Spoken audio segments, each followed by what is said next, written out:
नमस्कार, आप देख रहे हैं लोकायुक्त न्यूज और मैं हूं आपके साथ ज्योति कनौजिया। आइए रुक करते हैं खबर की ओर। कुशीनगर के पडरौना नवीन सब्जी मंडी के ग्राउंड में आयोजित गठबंधन से समाजवादी पार्टी के उम्मीदवार अजय प्रताप सिंह के समर्थन में सपा राष्ट्रीय अध्यक्ष अखिलेश यादव ने एक जनसभा को संबोधित करने पहुंचे। अखिलेश यादव ने भगवान बुद्ध की धरती को नमन करते हुए कुशीनगर की धरती को क्रांतिकारी बताते हुए कहा कि हमने पहले चरण चुनाव की शुरुआत की थी और आज महसूस हो रहा है कि लोकतंत्र में असली ताकत जनता के हाथ में है। आज जनता चुनाव लड़ रही है, जनता गठबंधन के साथ है। अखिलेश यादव ने योगी मोदी पर तंज कसते हुए कहा कि बीजेपी वालों ने 10 में किसी को नहीं छोड़ा और जो 400 पार का नारा दे रहे हैं क्योंकि ये संविधान को बदलना चाहते हैं। मुख्यमंत्री ने बड़े उद्योगपति बुलाकर निवेश कराने का दावा किया और लाखों करोड़ों का सपना दिखाया, लेकिन जमीन पर कुछ नहीं हुआ। जो 400 पार का नारा देने वाले हैं वह 400 हारने जा रहे हैं। बीजेपी ने दलितों, आदिवासियों और पिछड़ों का आरक्षण छीना, पूर्व मुख्यमंत्री अखिलेश यादव ने कहा। कुशीनगर पहुंचे अखिलेश यादव ने बीजेपी पर जमकर साधा निशाना। कुशीनगर के पडरौना नवीन सब्जी मंडी के ग्राउंड में गठबंधन से समाजवादी पार्टी के उम्मीदवार अजय प्रताप सिंह के समर्थन में सपा राष्ट्रीय अध्यक्ष अखिलेश यादव ने एक जनसभा को संबोधित करने पहुंचे। लाखों की संख्या में आई भीड़ देख गदगद हुए अखिलेश यादव ने योगी मोदी की डबल इंजन की सरकार को फेल बताते हुए अखिलेश यादव ने मुख्यमंत्री योगी पर तंज कसते हुए योगी जी डगमगा रहे हैं और योगी जी पेपर लीक पर कुछ नहीं बोल रहे हैं और पेपर लीक वालों के लिए बुलडोजर की चाबी खो गई है। देखिए रिपोर्ट, साजिद अंसारी की खास रिपोर्ट। बहुत ही वरिष्ठ नेता, पूर्व सांसद आदरणीय बालेश्वर यादव जी, समाजवादी पार्टी कुशीनगर के अध्यक्ष। हमारे नौजवानों का सपना होता था कि उन्हें वर्दी पहनने को मिल जाएगी, फौज की पक्की नौकरी मिल जाएगी, लेकिन इस सरकार ने फौज की भी नौकरी को आधा अधूरा बना दिया। हम अपने नौजवानों को भरोसा दिला के जा रहे हैं कि आने वाले समय में 4 जून को जब सरकार बनेगी तो अग्निवीर व्यवस्था भी हमेशा हमेशा के लिए खत्म हो जाएगी और जैसे पहले आपको पक्की नौकरी मिलती थी वैसे ही पक्की नौकरी आपको दे करके वर्दी पहनाने का काम आने वाले समय में वो वादा किया था कि वो दिल्ली में और उत्तर प्रदेश में सरकार में आ जाएंगे तो न केवल पडरौना में बल्कि आसपास की जिलों में जो बंद पड़ी है चीनी मिल उनको चलाने का काम करेंगे। लेकिन 10 साल में उन्होंने न चीनी मिल चलाई और न गन्ने की कीमत को बढ़ा पाए। जो कीमत बढ़ाई भी है वो आज दूसरे प्रदेशों से कम है। हम अपने किसान भाइयों को भरोसा दिला के जा रहे हैं, जहां इंडिया गठबंधन समाजवादी पार्टी ने तय किया है कि सरकार बनने पर न केवल हम अपने किसानों का कर्ज माफ करेंगे, कर्ज माफ के साथ साथ उनकी फसल और पैदावार की कीमत भी दिलाएंगे, जिससे हमारा किसान खुशहाल हो सके। न केवल खुशहाली के लिए उन्हें कीमत दिलाएंगे, बल्कि हम अपने किसान भाइयों को ये भरोसा दिला के जा रहे हैं, दिल्ली और यूपी में सरकार बनेगी तो चाहे हमें नई चीनी मिल लगा करके यहाँ के किसानों की पैदावार और उनकी आर्थिक स्थिति को बेहतर करना पड़ेगा, तो हम चीनी मिल लगवा करके अपने किसानों को खुशहाली का रास्ता। भगवान बुद्ध की जमीन धरती को नमन करता हूँ, उनके साथ साथ ये हमारी पडरौना कुशीनगर की धरती हमेशा क्रांतिकारी और क्रांतिकारी लोगों का हमेशा यहाँ की जनता ने अभिवादन और स्वागत किया है। ये ऐसी धरती रही है जहाँ के लोगों ने अपने तमाम सवालों को लेकर के अगर किसानों के ऊपर कभी संकट आया होगा तो यहाँ के किसानों ने मिलकर के सरकार से टकराने का काम भी किया है। ऐसे अपने तमाम लोगों का मैं बहुत बहुत धन्यवाद और आभार प्रकट करता हूँ। मैं देख रहा हूँ कि जहाँ पंडाल में लोग बड़ी संख्या में हमें दिखाई दे रहे हैं। जहां थोड़ी बहुत छाया भी है, लेकिन जहां छाया नहीं है, हमारे बाईं तरफ दूर तक और दाईं तरफ भी बहुत दूर तक हमें, और पीछे तक जहां पेड़ लगे हुए उसकी छाया में लोग खड़े हुए हैं। जहां बाउंड्री के बाहर भी बड़ी संख्या में लोग दिखाई दे रहे हैं।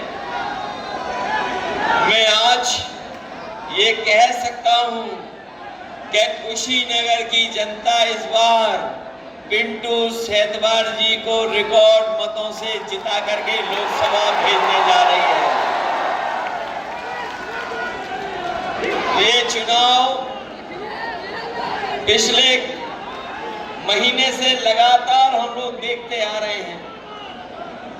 जहां पहले चरण में हम लोगों ने चुनाव की शुरुआत की थी और लगातार हम लोग जनता के बीच में जा रहे हैं। ये आखिरी चरण का चुनाव है, जो 7वें चरण में आपको वोट डालना है। आज महसूस हो रहा है कि लोकतंत्र में असली ताकत अगर कोई है तो वो हमारी जनता की है। और इस बार जनता ने चुनाव अपने हाथ में ले लिया है। ये पहला चुनाव देखने को मिल रहा है जहां पर जनता स्वयं अपने आप एक साथ मिलकर के इंडिया गठबंधन और समाजवादी पार्टी के प्रत्याशी के साथ पूरी ईमानदारी के साथ खड़ी दिखाई। जो नाराजगी है सरकार के खिलाफ, वो अब सड़कों पे दिखाई दे रही है। इन बीजेपी वालों ने 10 साल में किसी को नहीं छोड़ा जिसको धोखा न दिया हो, चाहे वो किसान हो, नौजवान हो, व्यापारी हो, और हर वर्ग के साथ भेदभाव किया है। ये वही लोग जिन्होंने ये नारा दिया था 400 पार, और ये 400 पार का नारा इसलिए दिया था क्योंकि ये संविधान को बदलना चाहते थे। लेकिन हमें खुशी है इस बात की, जनता ने भी फैसला ले लिया है कि रोटी, कपड़ा और मकान, लेकिन उससे पहले हमें बचाना है अपना संविधान।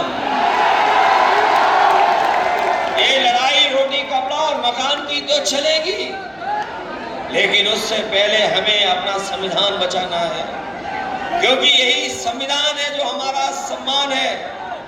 यही संविधान हमें अधिकार दिलाता है, यही संविधान हमें न्याय दिलाता है, यही संविधान हमारे आपके बीच में भेदभाव खत्म करता है, और यही बाबा साहब भीमराव अम्बेडकर जी का संविधान हमारा संजीवनी है, हमें आगे बढ़ने का बराबर का मौका देता है। इसलिए जो लोग संविधान बदलने के लिए निकले हैं, इस बार जनता उन्हें बदलने का काम करेगी। और ये इलाका तो वो इलाका है जहां पर डबल इंजन की सरकार को डबल काम करना चाहिए था, लेकिन डबल इंजन की सरकार के इंजन कुशीनगर आते आते, ये डबल इंजन सरकार के डबल इंजन कुशीनगर आते आते धुआं फेंकने लगे हैं। जहां विकास नहीं पहुंचा है, जहां किसान के साथ धोखा हुआ कि नौजवान की नौकरी छीन ली, नौजवानों की नौकरी छीन ली, उन्हें रोजगार और काम नहीं मिला है। हमारे किसान भाई जानते होंगे, यहाँ के किसानों ने समय समय पर अपनी आवाज को बुलंद करने, उससे गरीब हमारे भरपेट भी खाना नहीं खा पा रहे, उनको भरपेट भोजन नहीं मिल पा रहा है। न खाना जो राशन में मिल रहा वो पौष्टिक है, न गुणवत्ता में अच्छा है। इसलिए हम आपके लिए गरीबों को बता के जा रहे हैं कि इंडिया गठबंधन ने तय किया है कि 4 जून के बाद जब सरकार बनेगी तो राशन की मात्रा बढ़ाएंगे, राशन की गुणवत्ता बढ़ाएंगे और राशन को पौष्टिक भी देंगे। आटा जिस तरीके से संपन्न लोग आजकल पैकेट का आटा खरीद करके खा रहे हैं, जो कि न केवल गुणवत्ता में बेहतर है, स्वास्थ्य के लिए अच्छा भी है, पौष्टिक भी है। हम अपने गरीबों को राशन बढ़ा करके पैकेट के आटा के साथ साथ डाटा भी फ्री देने का काम करेंगे। आटा और डाटा इसलिए फ्री देंगे क्योंकि आटा जो पैकेट का है वो हमारे गरीबों का स्वास्थ्य बेहतर करेगा, और जहां पर डाटा मिलेगा वो हमें आगे बढ़ने का, जानकारी हासिल करने का, और आज के समय की जो जरूरत है कि चीजें हमारे हाथ में हो, उसके लिए मदद करने का काम करेंगे। छोड़ करके भाग गए। आज भारत में वो नहीं है। जैसे उद्योगपति भागे थे वैसे ही नैनो यूरिया बनाने वाले भाग गए। इसलिए हम आपसे अपील करने आए हैं, ये चुनाव केवल हमारा आपका चुनाव नहीं है, ये चुनाव हमारे आपके भविष्य के साथ साथ आने वाली पीढ़ी का भी चुनाव है। इसलिए आपसे हम अपील करना चाहते हैं कि आप अपने भविष्य के लिए और आने वाली पीढ़ी के भविष्य के लिए इस बार इंडिया गठबंधन की मदद करना। इस बार जहां जा रहे हैं, जहां पर जा रहे हैं, वहां का समर्थन इंडिया गठबंधन को मिल रहा है, और इतना समर्थन पहले कभी नहीं देखा जितना इस बार समर्थन मिल रहा है। क्योंकि इस बार की जनता बदलाव चाहती है, बदलाव परिवर्तन चाहती है, और परिवर्तन इसलिए चाहती है कि इन्होंने सपने तो दिखाए, बड़े बड़े बड़ी बड़ी बातें तो की, लेकिन जमीन पर कुछ नहीं उतारा। यही गोरखपुर वाले आपके हमारे मुख्यमंत्री लखनऊ में तो हैं, ये आरोप तो लगाते थे दूसरों पर, लेकिन बताओ यह जमीन पर कितना विकास पहुंचा दिया इन्होंने। ये वही सरकार के लोग हैं जिन्होंने बड़े बड़े उद्योगपति बुला करके और ये कहा कि हम निवेश कराएंगे। बड़े बड़े उद्योगपति लखनऊ आए, इन्होंने बड़े बड़े कार्यक्रम किए, उन उद्योगपतियों से निवेश के लिए तमाम MOU साइन करा लिए, लाखों करोड़ों का सपना दिखा दिया। लेकिन आज जब हम पीछे मुड़ करके देखते हैं तो ये जमीन पर कुछ नहीं पहुंचा पाए। न केवल निवेश के नाम पर धोखा दिया, बल्कि 10 साल में इनकी हर बात झूठी निकली, इनका हर वादा झूठा निकला। और आज तो स्थिति ऐसी आ गई है कि जो लोग 400 पार का नारा दे रहे थे, अब वो 400 हारने जा रहे हैं। 400 पार का नारा देने वाले 400 हारने जा रहे हैं। जब से इंडिया गठबंधन ने PDA का नारा दे दिया, ये घबरा गए हैं। PDA जो हमारा आपका नारा बन करके आया, उसने NDA को हराने के लिए संकल्प ले लिया है। यही PDA NDA को हराने का काम करेगा। और हम आपको भरोसा दिलाते हैं कि जिस तरीके से इंडिया गठबंधन और समाजवादी पार्टी ने तय किया है कि जब सरकार बनेगी तो न केवल हमारा किसानों का कर्ज माफ होगा, बल्कि किसानों की पैदावार को सही कीमत दिलाने के लिए हम उनको कानूनी अधिकार भी MSP का दिलाने का काम करेंगे। जहां MSP का कानूनी अधिकार मिलेगा, वहीं हमारे तमाम लोगों को याद होगा जब समाजवादी सरकार थी तो हम अपनी माताओं बहनों को हर महीने पेंशन दिया करते थे।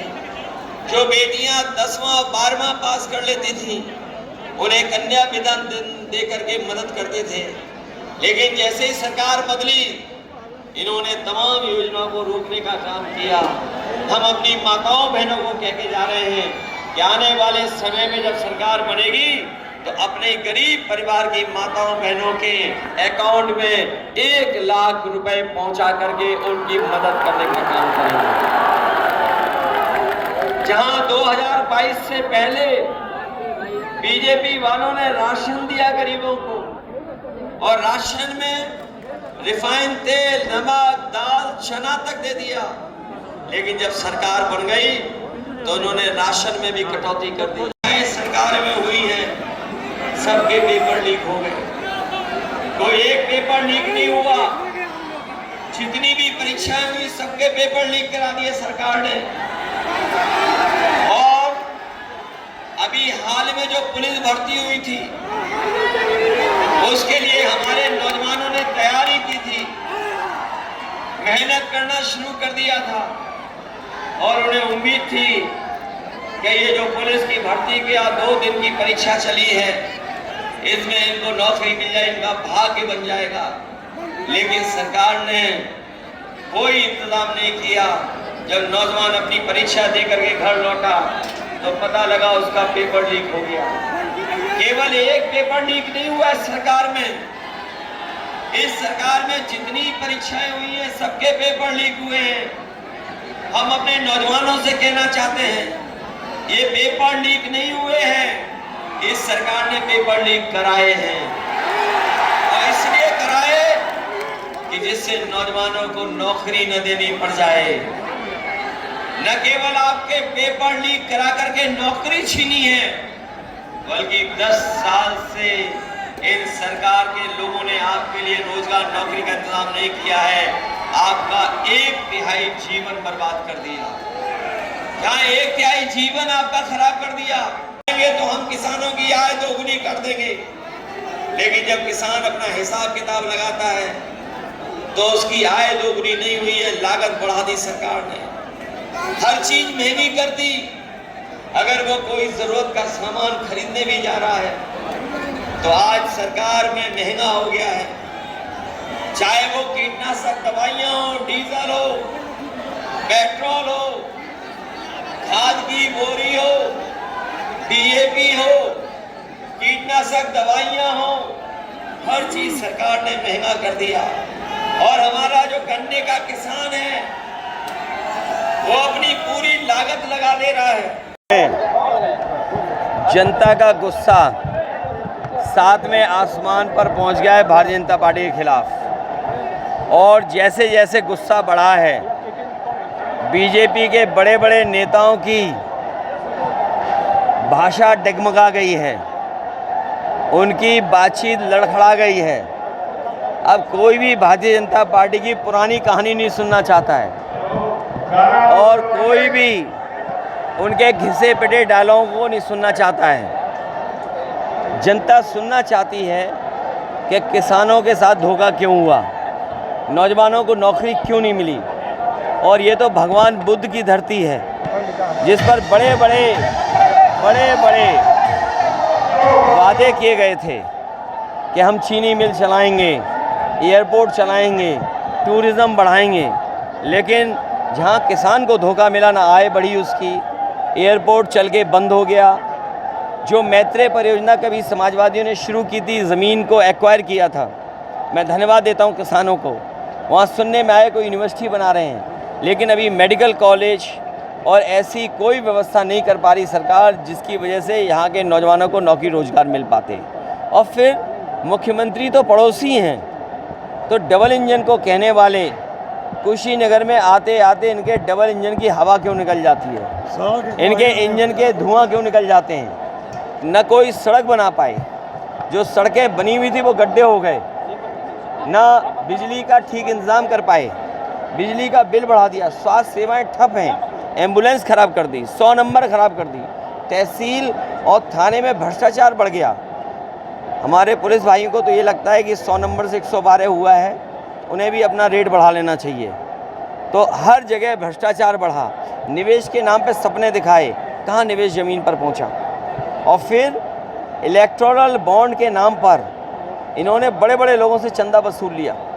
इलेक्टोरल बॉन्ड से जो पैसा वसूला उसकी वजह से महंगाई भी है, उसी की वजह से भ्रष्टाचार हुआ है। भारत राय आपके पार्टी के बड़े नेता हैं, उन्होंने बयान दिया है मुस्लिम अच्छों को बयान दिया, मुस्लिम का अच्छा मिलना चाहिए। देखिए, इसमें मैं अपने पत्रकार साथियों से कहूँगा कि थोड़ा समझदारी से आप भी काम लीजिए।